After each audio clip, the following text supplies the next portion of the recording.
Olá, eu sou o professor Antônio Pantoja, faço parte da Loja do Concurseiro, o curso online que mais cresce no Brasil. Nós vamos fazer um super aulão, e vamos discutir algumas questões que vão te ajudar, que vão te motivar para a PMD Alagoas.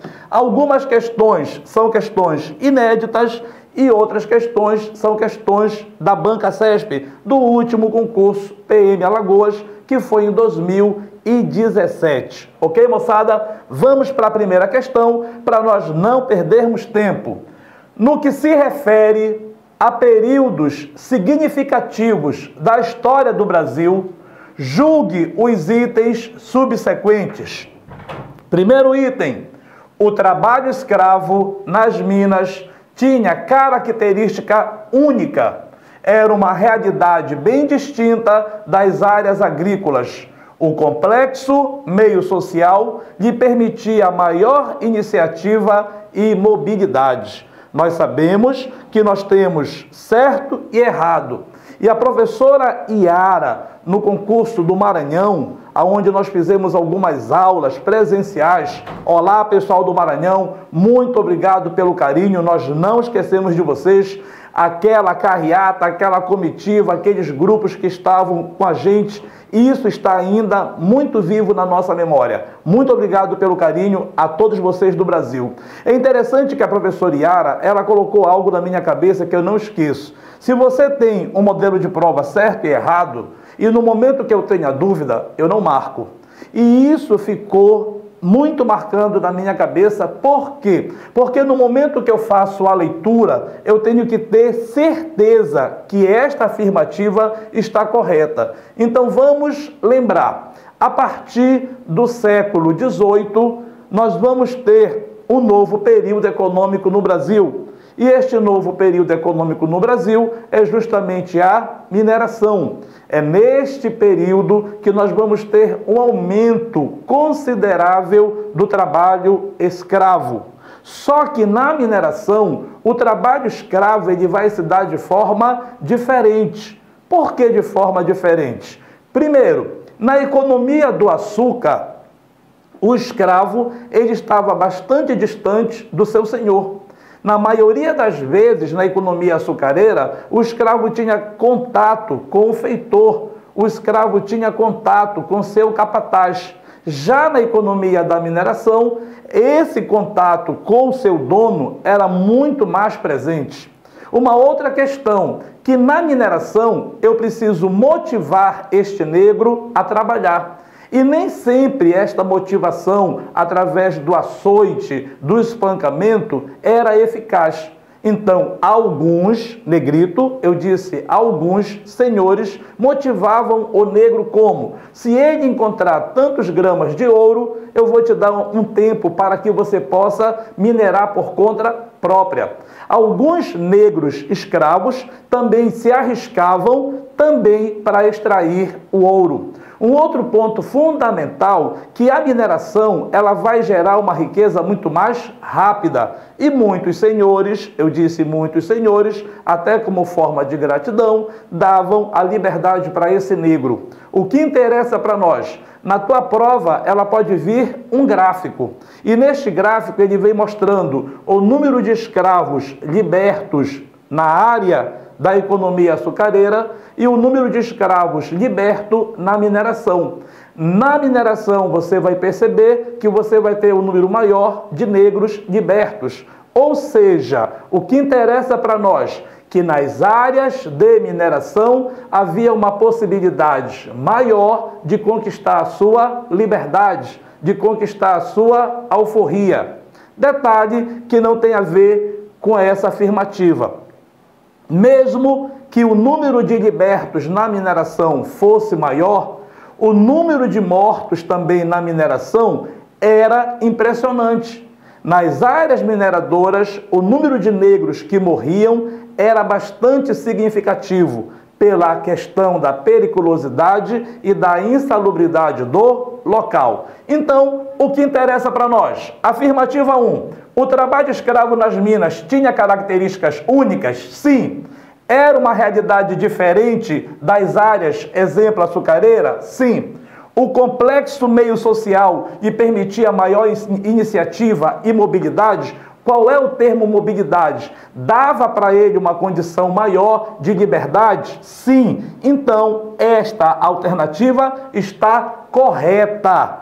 No momento em que nós lemos, no momento em que nós interpretamos, mas acima de tudo, que você tem certeza, nós vamos dar a questão enquanto correta. E aí, olha só, o trabalho do escravo minerador era menos vigiado e, por vezes, a sorte de seu senhor poderia lhe valer uma carta de alforria. Lembrando também que este negro, em determinados momentos na negociação, ele poderia minerar por conta própria. E no momento que ele também tivesse sorte, ele teria uma condição maior de quê? De liberdade. Ok? Vamos lá para a questão de número 2. Vamos lá? Questão de número 2.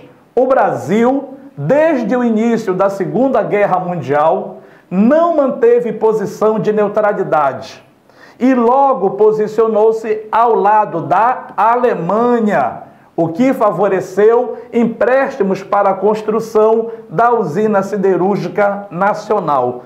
Em algumas questões, você vai ter um texto. E este texto, você vai ter várias afirmativas para colocar se está correto ou se está errado. Em outras questões, eu não tenho texto. E aí você vai ter que ter um cuidado maior. Primeiro de tudo, vamos nos localizar. O concurso PM Alagoas de 2017 foi um concurso que no seu edital ele colocou um conteúdo imenso de história. História antiga, história medieval, história contemporânea e história do Brasil. Lembrando que nós não estamos aqui para adivinhar. Uma das coisas que eu converso muito com vocês é o quê? Está no edital, tem que ser trabalhado. Infelizmente, no concurso PM Alagoas 2017, nem todos os conteúdos, principalmente de história geral, não foram trabalhados no concurso. É uma pena. Vamos torcer para que a banca tenha uma sensibilidade maior. Exemplo, quando nós lemos essa questão, o aluno pensa logo em história do Brasil, mas ele não pode ficar apenas situado na história do Brasil. Vamos lembrar, a partir do momento em que eu tenho o fim da Primeira Grande Guerra Mundial, a Alemanha vai assinar um tratado chamado Tratado da Vergonha, Tratado de Versalhes, e a Alemanha deveria pagar uma série de indenizações.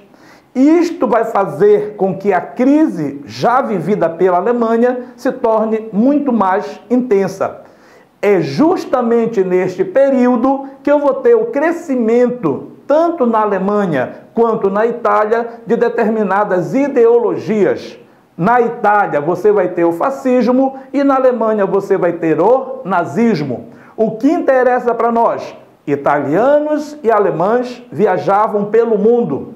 E dentro deste mundo nós temos o Brasil. No século XIX, nós tivemos as imigrações. E as imigrações mais marcantes que você vai presenciar no Brasil será de quem? De italianos e de alemães. Esses italianos e alemães, ao longo do século XIX e no início do século XX, trouxeram também algumas ideologias. O anarquismo, o socialismo e também trouxeram o nazismo, também trouxeram o fascismo. No momento em que Getúlio Vargas assume o poder, é o que interessa para nós, Getúlio Vargas ele vai manter uma relação de aproximação com a Alemanha. O Brasil vai exportar algodão para a Alemanha. O Brasil vai comprar ferro e aço da Alemanha. Então, havia sim uma aproximação do Brasil com a Alemanha.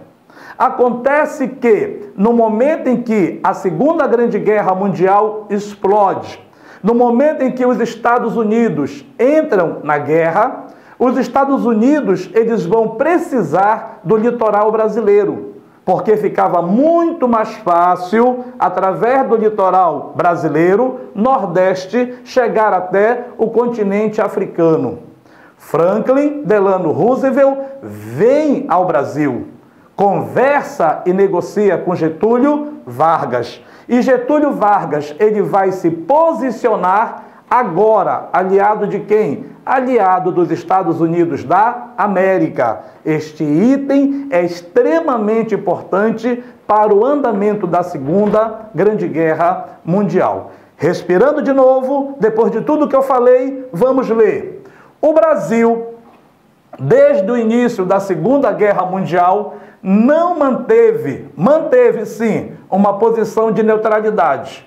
E logo posicionou-se ao lado da Alemanha, que ofereceu empréstimos para a construção da usina siderúrgica nacional. A questão está errada. Errada, porque o Brasil vai fazer um acordo com quem? Com os Estados Unidos da América. E os norte-americanos vão trazer tecnologia, os norte-americanos serão nossos sócios na questão da siderurgia. Segunda questão está errada. Valeu, moçada? Vamos lá.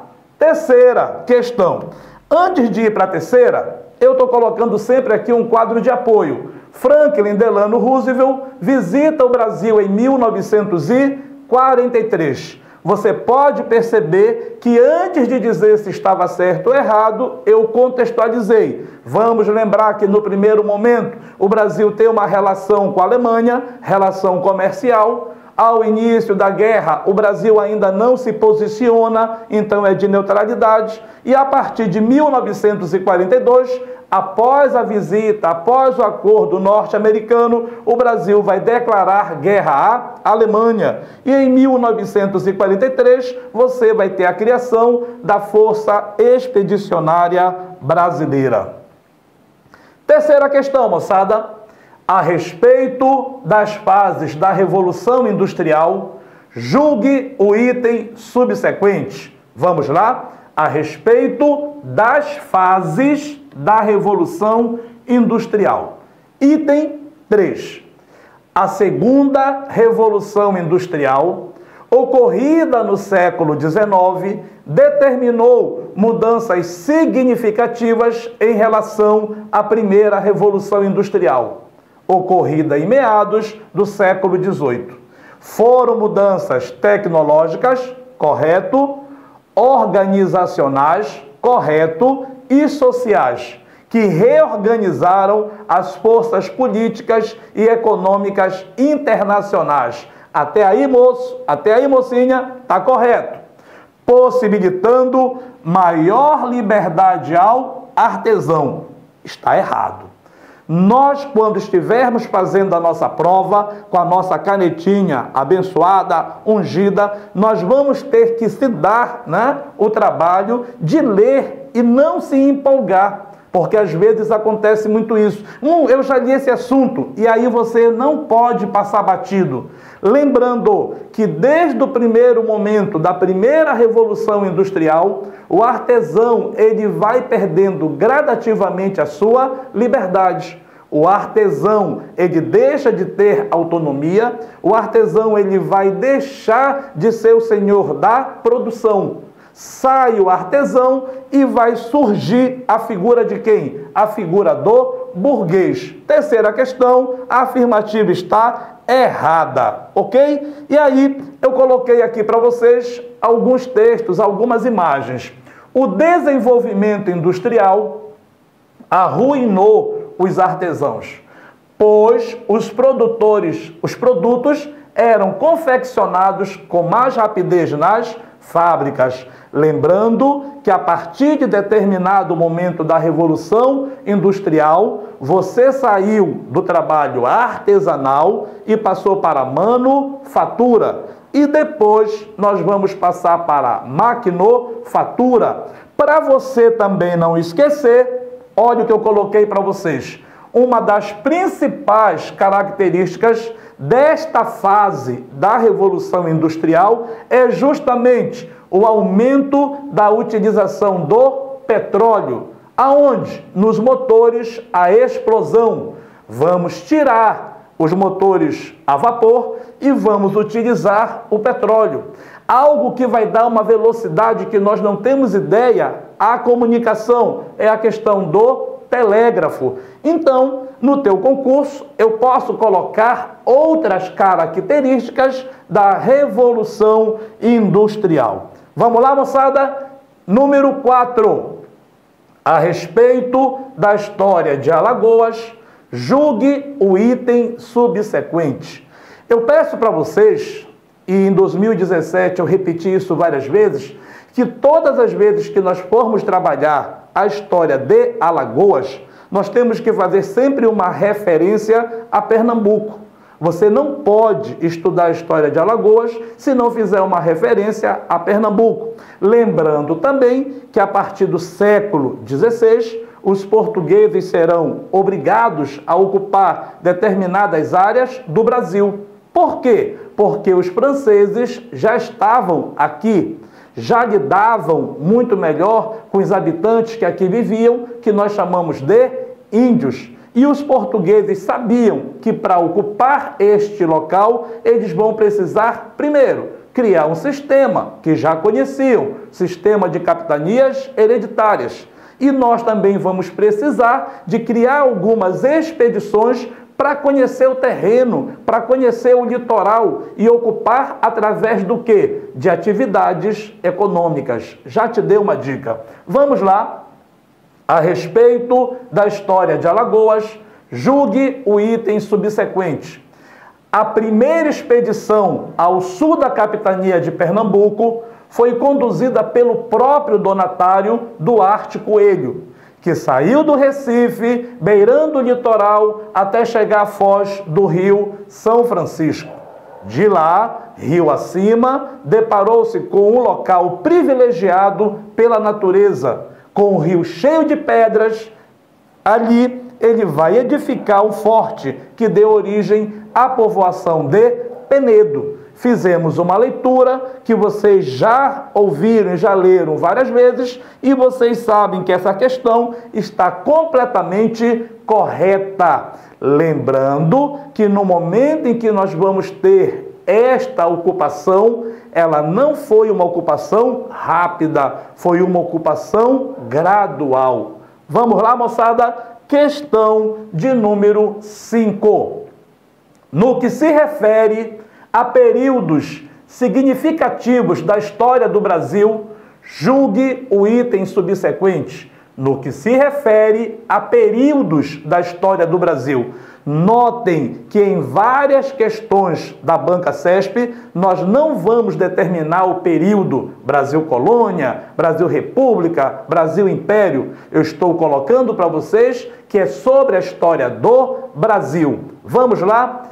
A denominada Campanha da Legalidade, ocorrida no Rio Grande do Sul, no final de agosto de 1961, foi uma consequência da renúncia do presidente Juscelino Kubitschek, fato que provocou uma extensa mobilização militar, visando garantir a posse de João Goulart. Vamos lá. A primeira coisa, quando você pegar este tipo de questão, é que eu já falei que esse tipo de questão não tem um texto.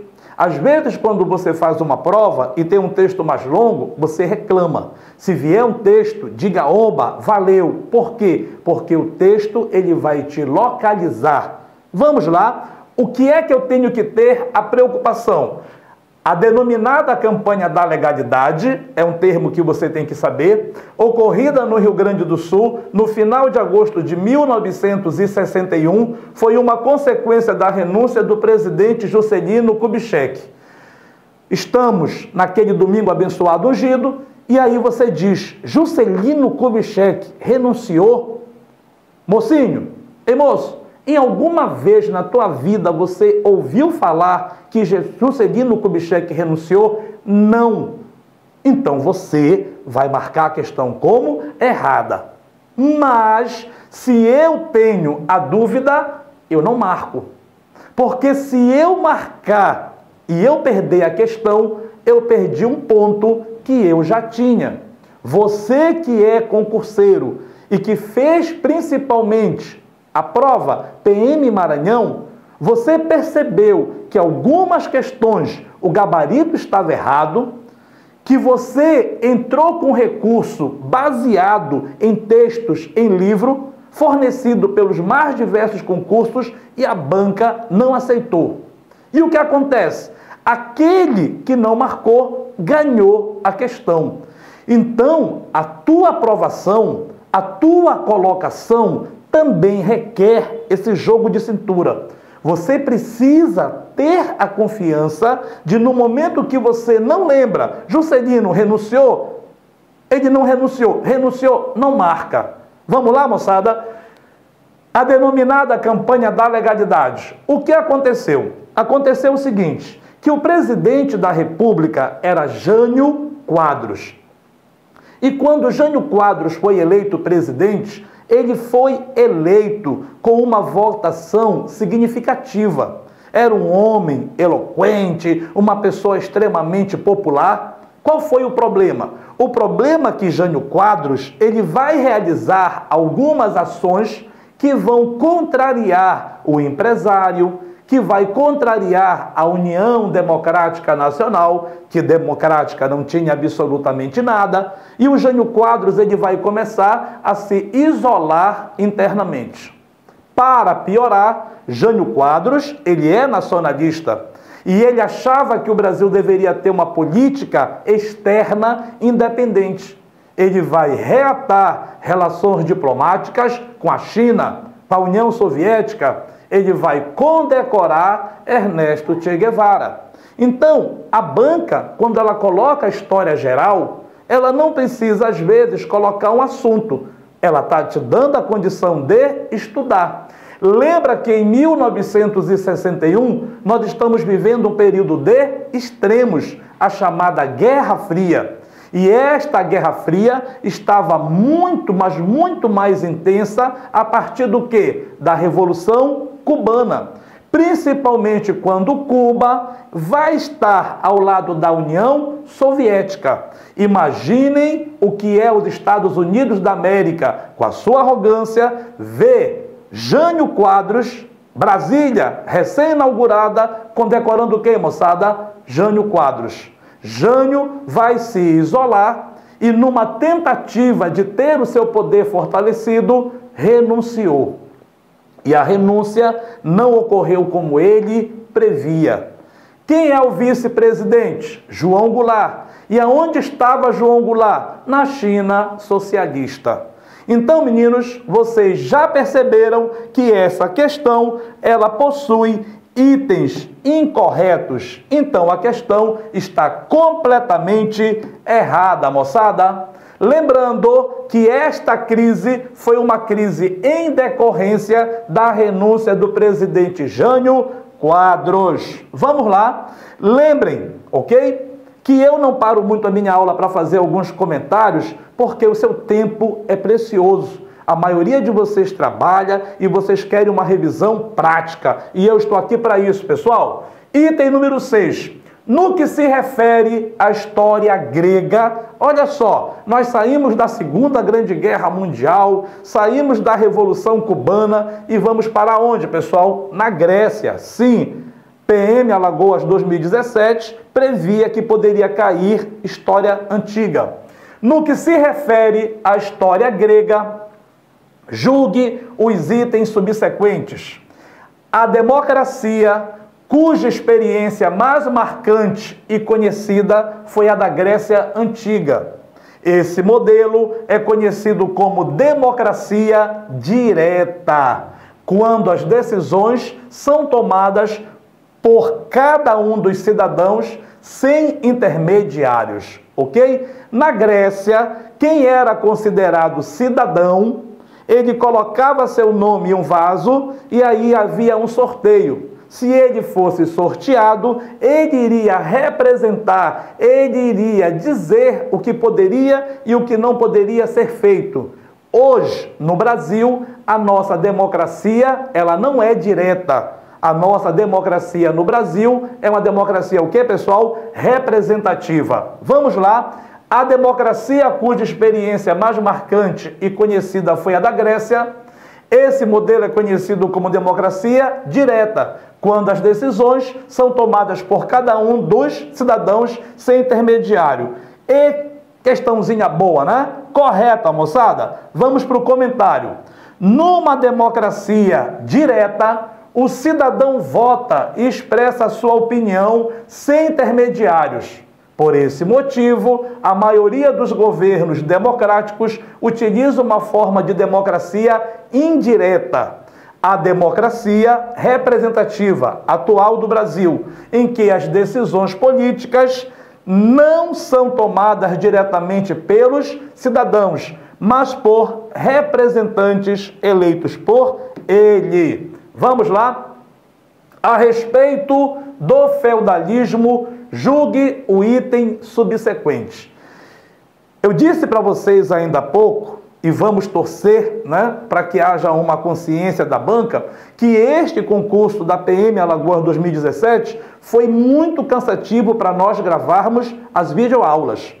Aliás, para quem vai comprar as nossas videoaulas, eu vou dar para vocês uma excelente notícia.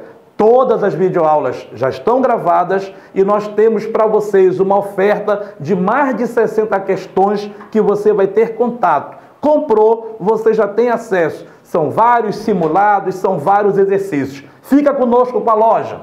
A respeito do feudalismo, julgue o item subsequente. Qual é o problema da questão? Que quando nós falamos feudalismo, o feudalismo nós dividimos na história em Alta Idade Média e Baixa Idade Média. Você vai ter que ler a afirmativa e perceber se ele está falando da alta e da baixa. Rápido, Alta Idade Média é quando o feudalismo está em formação.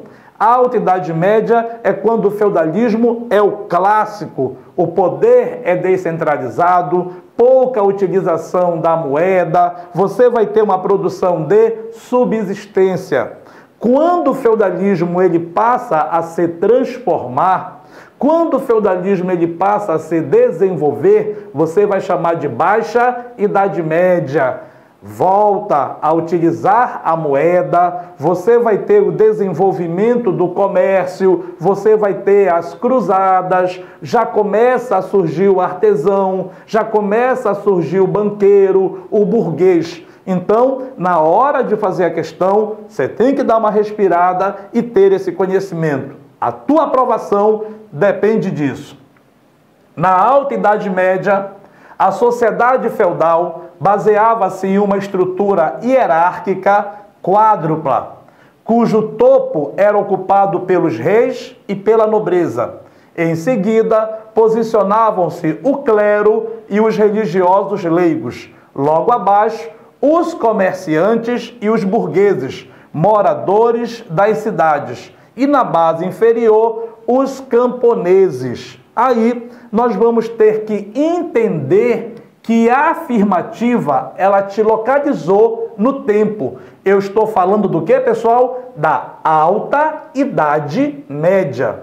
Se eu estou falando da Alta Idade Média, eu estou falando o quê? Os comerciantes existem, mas eles não são significativos. Os burgueses ainda não são também representativos. Então você vai perceber, colocou no Google, tá? Sociedade feudal, que você não vai ter de imediato quem? Os comerciantes e os burgueses. Por quê? Porque a afirmativa, ela está fechando a questão. Porque ela está falando o quê, moçada? Alta Idade Média. A questão está completamente errada. E aí, eu ainda não disse hoje, tenho que dizer para dar sorte, você vai dar aquele pause. E na hora que você der o pause, você tem que ter cuidado. Por quê? Estrutura da sociedade feudal. A primeira coisa que você já leu é que a sociedade feudal é uma sociedade estamental, em que a mobilidade social existia, mas não era tão fácil assim. E é também fundamental você entender que na Alta Idade Média eu ainda não tenho uma produção de excedentes que possibilite o comércio. Na Alta Idade Média ainda não ocorreram as cruzadas, que vão facilitar a ligação com o comércio do Oriente. E do Oriente eu vou trazer a seda, as especiarias, a tecnologia e o conhecimento. Vamos que vamos! Rumo à aprovação, moçada! Item 8. Sustentada pela noção de estamento, a sociedade feudal apresentava taxas baixíssimas ou quase inexpressivas de mobilidade interna. Acabei de comentar isso com vocês, né? Questão que você ganhou aqui, moçada. Sustentada pela noção de estamento, a sociedade feudal apresentava taxas baixíssimas ou quase inexpressiva de mobilidade interna. Você pode perceber que na sociedade que você vive hoje, do século XXI, não dá para a gente saber quanto cada um ganha pelo aquilo que está vestindo. O corte de cabelo, você tem um adereço, o carro que você está usando. Isto não dá, na maioria das vezes, não é uma informação suficiente para você saber o que aquela pessoa tem enquanto posição social. Na Idade Média, pelo corte de cabelo, na Idade Média, pela roupa que você vestia, você conseguia identificar: é da nobreza, é servo, é um cavaleiro, é do clero. Ok, questão correta.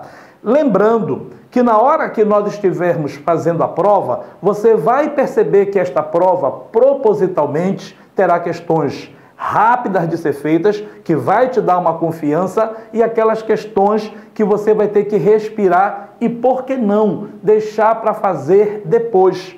É uma dica que algumas pessoas dão, e eu vi muito isso nas nossas revisões presenciais no Maranhão, que não custa nada quando você olhar a afirmação tal e te deu a incerteza, pula. Às vezes você sai muito cedo da prova, não é verdade? E você diz: para que eu saí tão cedo? Utiliza todo o tempo, respira e deixa para marcar ou não por último. Vamos lá, moçada! Questão de número 9. A respeito da história de Alagoas, julgue o item subsequente.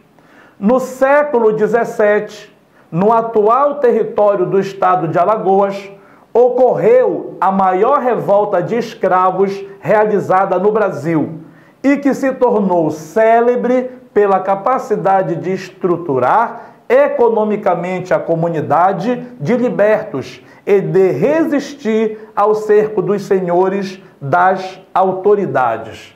Nós estamos falando dos quilombos, e um desses quilombos é o quilombo de Palmares. Alguns professores que trabalham com a antropologia, eles afirmam que, na verdade, Palmares não era um quilombo, na verdade era o local, era a região. E esses antropólogos, eles afirmam que dentro de Palmares haviam outros quilombos. Atenção! Eu vou dar essa questão como correta, mas tem algo que, quando eu leio essa questão, ela me incomoda. O que é?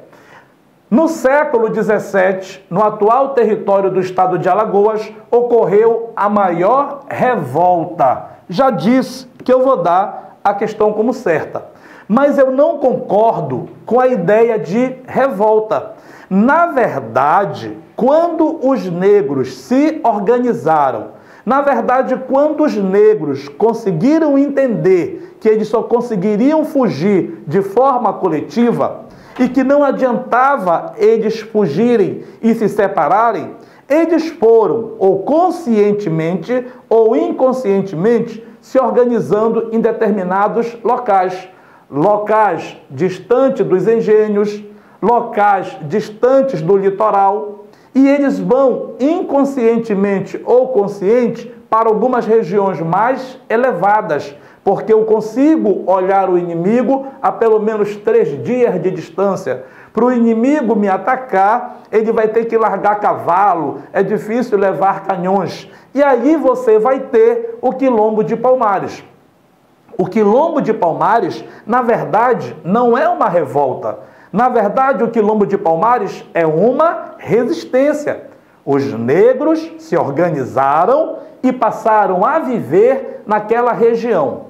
Se a banca quiser complicar sua vida, não esqueça que os negros, quando foram para os quilombos, eles vão, em algumas vezes, reproduzir a sociedade africana. E se os negros nos quilombos reproduzem a sociedade africana, não é uma sociedade igual. Lembra que as novelas sempre trabalham com romance. O negro é bom por natureza, ele fugiu e vai viver de uma forma igual e que todos serão felizes. Não é bem assim. Quando nós chegarmos no quilombo, haverá o rei, haverá o camponês, haverá o guerreiro. Mas eles estavam dentro de uma sociedade em que todos eram livres. Tranquilo, moçada? Vamos para a questão de número 10. Com a implantação, no final do século XVI, do Quilombo dos Palmares, na lendária Serra da Barriga, Alagoas tornou-se o berço da resistência negra no Brasil.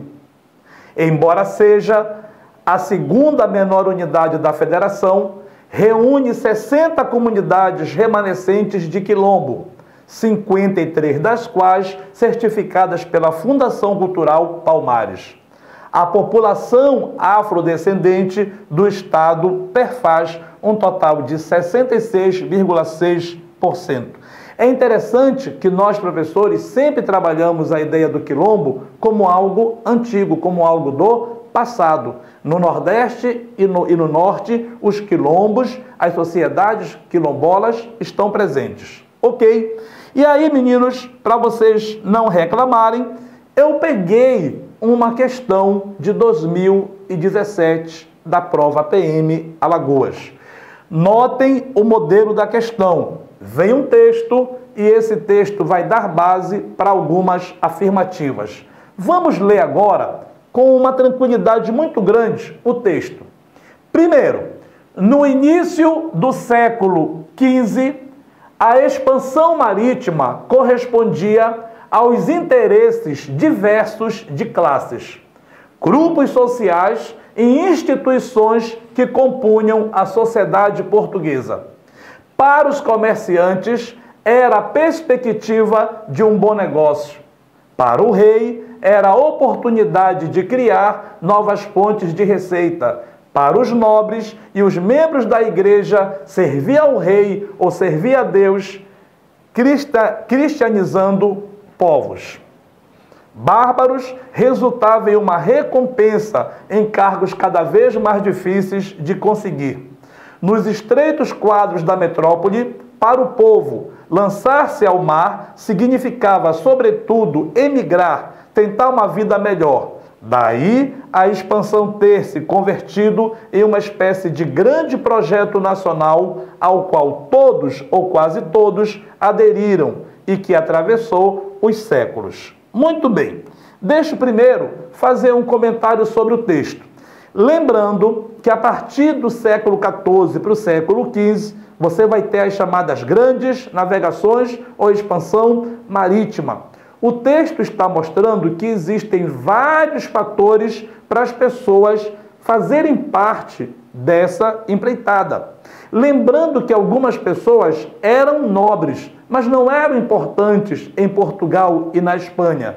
Bastava que este nobre saísse da Espanha ou de Portugal e viesse para a América, que o seu status ele iria ser elevado.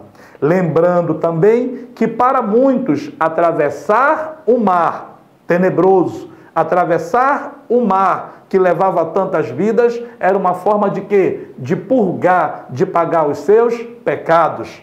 Lembrando também que no momento que eu estou servindo ao rei, o texto diz, eu estou servindo a Deus. Fizemos a leitura? Fizemos. na hora do concurso, terceira vez que eu falo, a pressa. Você não lê o texto, você não dá a vírgula, você não respira. E aí você já vai com uma sede muito grande na questão. Ei, moço, ei, mocinha, vamos passar. Considerando o contexto histórico da época moderna, apresentado no texto precedente, julgue os próximos itens. Questão de número 10.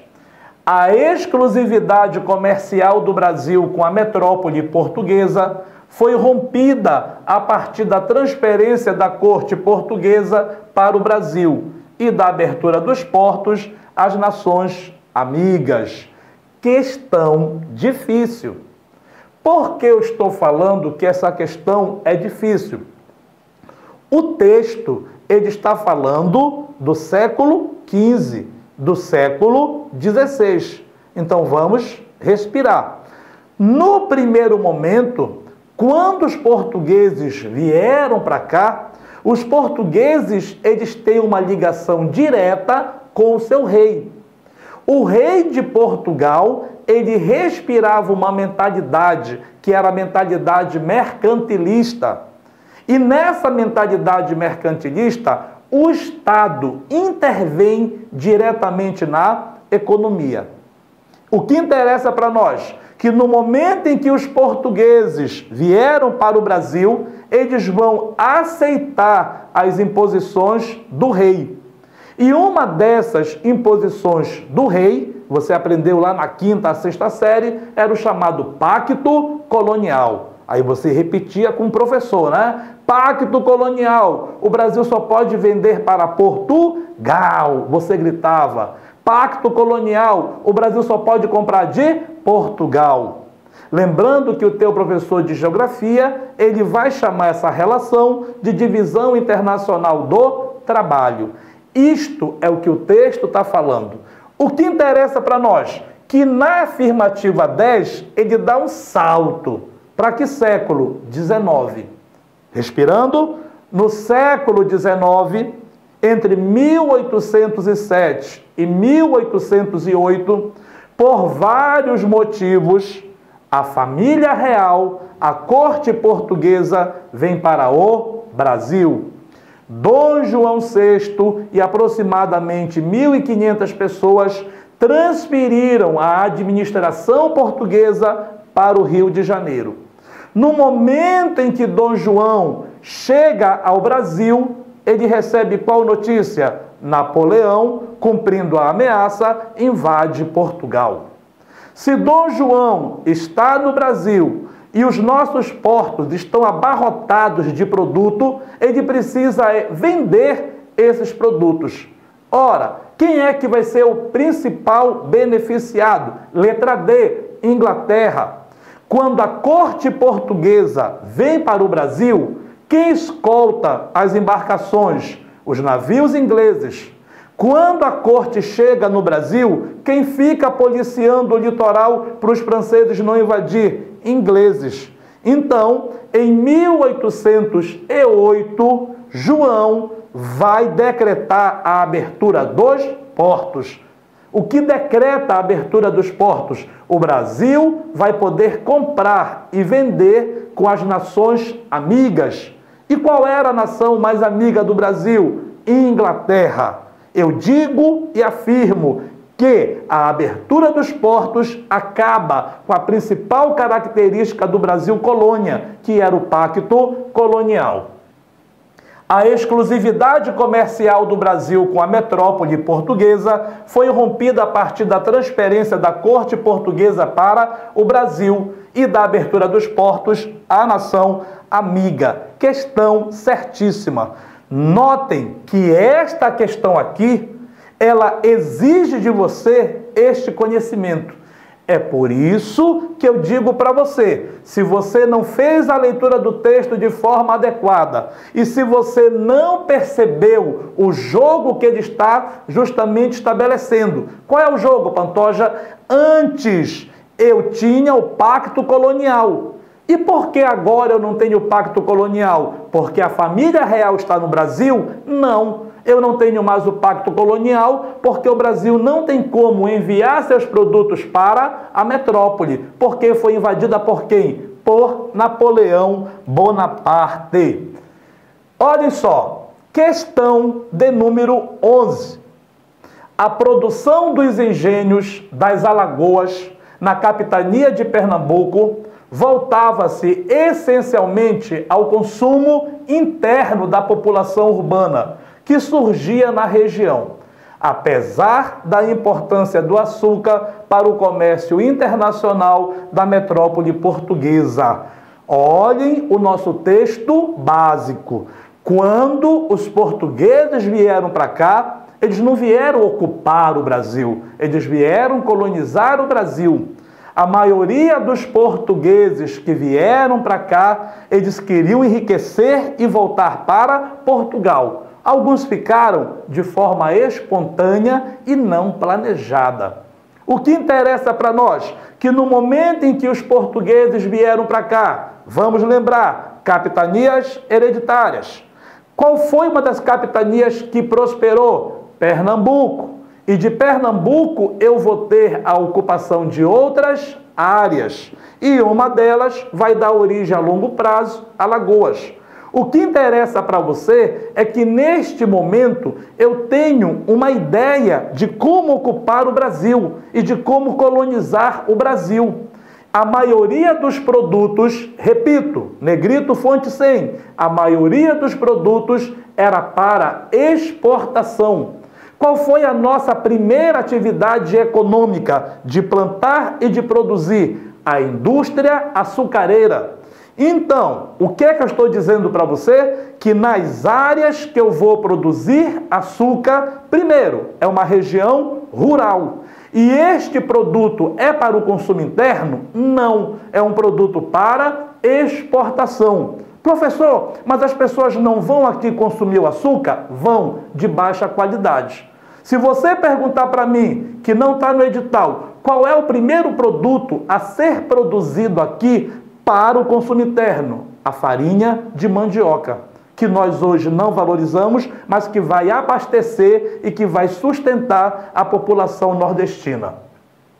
A produção dos engenhos das Alagoas, na capitania de Pernambuco, voltava-se essencialmente ao consumo interno da população urbana, que surgia na região, apesar da importância do açúcar para o comércio internacional da metrópole portuguesa. Questão completamente errada. Rapidinho, moçada, geralmente quando abre um edital, os alunos ficam muito preocupados que quando eles compram o nosso produto, Loja do Concurseiro, algumas aulas elas ainda não foram gravadas.